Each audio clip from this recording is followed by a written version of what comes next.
దీప కార్తీక్ వాళ్ళ ఇంటికి వచ్చి పనులన్నీ చేస్తూ ఉంటుంది. అది చూడగానే అక్కడ ఉన్న జోష్న అయితే, "ఏంటి ఇది నాకు పెద్ద టొంపలాగా తయారైంది.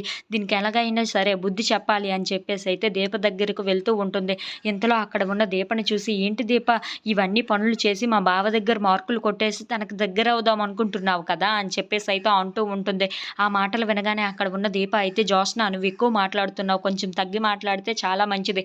అలాంటి మాటలు తప్పుడు మాటలు మాట్లాడకూడదు" అని చెప్పేసి అయితే అంటూ ఉంటుంది. ఆ మాటలు వినగానే అక్కడ ఉన్న జోష్న మాత్రం, "ఆహా! అవునా దీప, నువ్వు పెద్ద నెరజానవు కదా! నాకు తెలుసు దీప, నువ్వు ఎలాంటి దానివో" అని చెప్పేసి అయితే అంటూ ఉంటుంది. ఆ మాటలు వినగానే అక్కడ ఉన్న దీపకైతే చాలా కోపం వచ్చేసి, "జోష్న, నువ్వేం మాట్లాడుతున్నావో నీకు అర్థమవుతుందా? తప్పుడు మాటలు మాట్లాడకు జోష్న, ఇప్పుడే నీకు మర్యాదగా చెప్తున్నాను" అని చెప్పేసి అయితే అంటూ ఉంటుంది.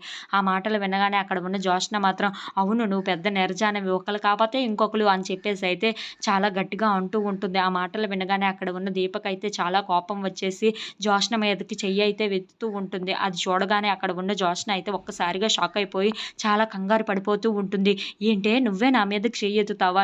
నువ్వెంత, నీ స్థాయి ఎంత? నువ్వు నా మీద చెయ్యెత్తడానికి నీకు ఎంత ధైర్యం ఉంటే నా మీదకి చెయ్యెత్తుతావు" అని చెప్పేసి అయితే దీపని చూసి మాట్లాడుతూ ఉంటుంది. ఆ మాటలు వినగానే అక్కడ ఉన్న దీప మాత్రం, "నీ మీదకి ఇలాంటి తప్పుడు మాటలు మాట్లాడితే ఇలాంటివి నీ మీదకి చెయ్యెత్తడమే కాదు, నీ చెంప కూడా పగలగొడతాను" అని చెప్పేసి అయితే అంటూ ఉంటుంది. ఆ మాటలు వినగానే అక్కడ ఉన్న జోష్న అయితే చాలా కంగారు పడిపోతూ ఉంటుంది. "అవును జోష్న, నువ్వు తప్పుడు మాటలు మాట్లాడి నా దగ్గర మాట్లాడితే మాత్రం నీ చెంప పగలడం మాత్రం ఖాయం" అని చెప్పేసి అయితే అంటూ ఉంటుంది. If you like this video, please like, share and subscribe friends.